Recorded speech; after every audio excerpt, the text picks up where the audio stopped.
Well, welcome to our local non-league, and of course joining us as normal, of course, after game, of course, is Gav. And Gav, what can we say about that? That was a fantastic game of football and a fantastic win.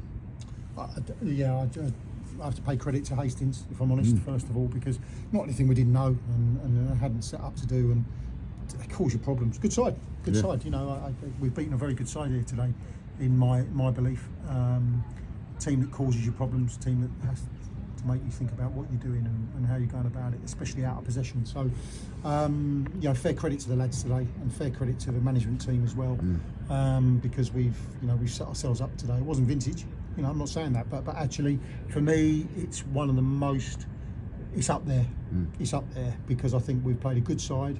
I think we've had to show resilience. That our classic managers cliche, you know, especially being pegged back to 1-1 just after half time, which you probably couldn't deny them at that stage. And you know, we've gone again, and the boys have shown a massive resilience, a massive working desire to win that football match. And for me, these are some of the ones that you actually focus on at the end of the season and think, do you know what, that one then, if it was a real test and a real battle, and the boys have come through it.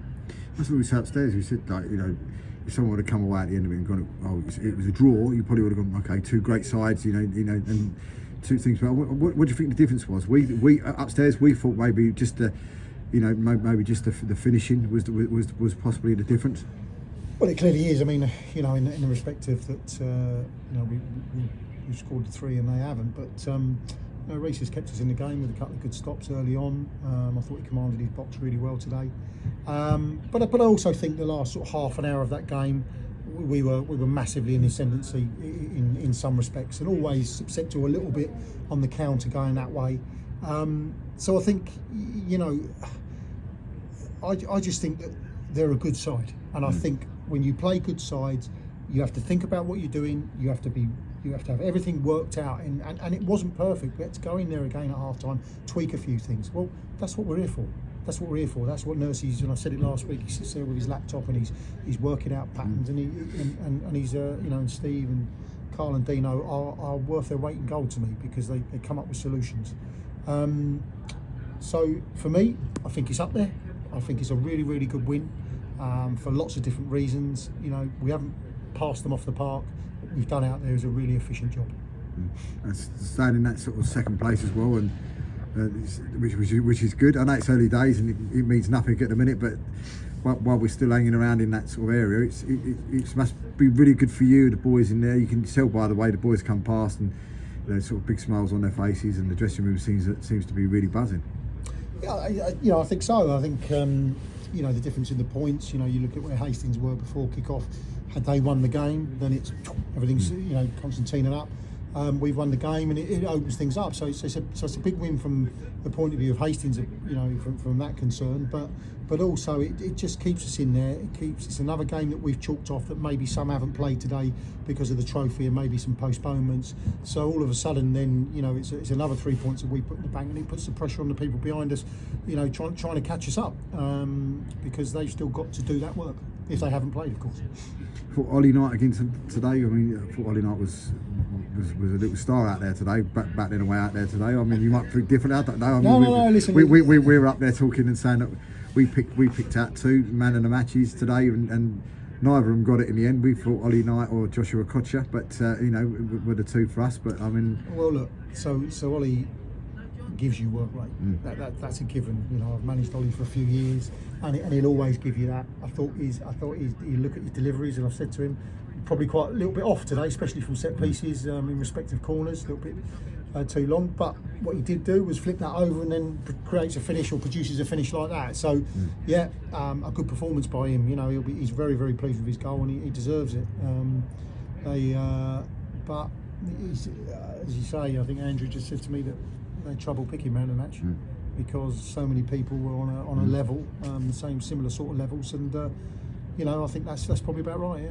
And I suppose one question somebody has actually asked me to ask you, and it's around Marcus Wiley. I mean, what have you done with Marcus, or what has the coaching team done with Marcus to you know, let's be honest, he seems to be a completely different player to what he was last season, and he just just seems to be sparkling in every game. I think he's playing in a completely different position. Is firstly, look, for me, and I'm not knocking what went on last year. He's a centre forward. I understand he was playing wide quite a lot of the time last year, and even went back out on loan, I think, at one stage.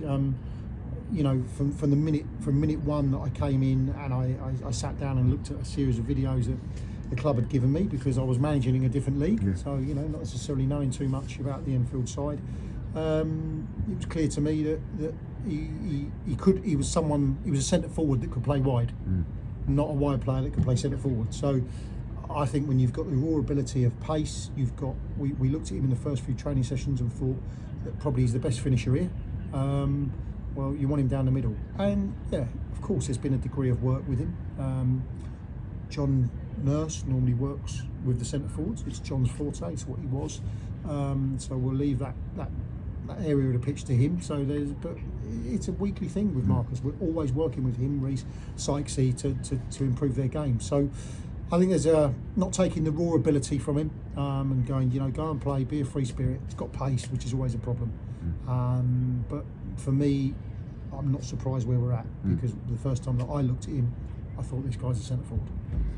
And what's the feeling like in the camp? I mean, you got Whiteleaf next, I think, if I'm right in saying, on Whitehawk. So on Tuesday night, and then of course league game next Saturday, and then there's a certain European tie coming up the following Tuesday night. I mean, what?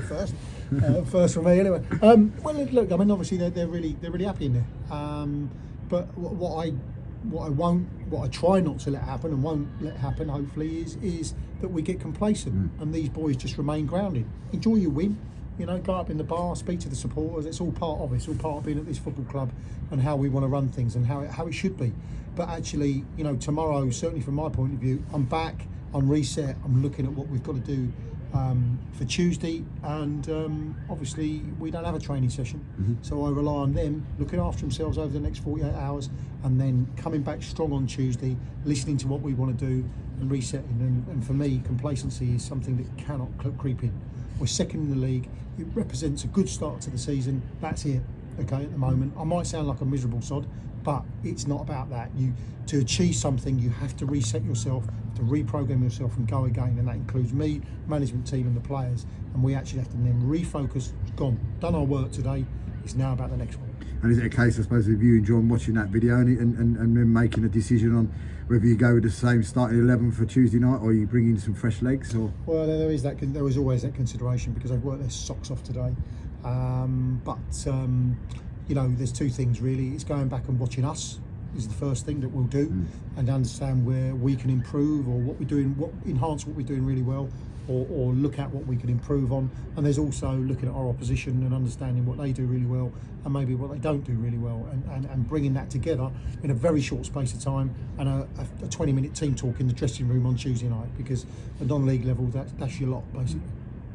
Well, listen, mate, we wish you all the best. Great win again today, and I think everybody's absolutely buzzing at the moment, so long may it continue, and speak to you soon. Thanks.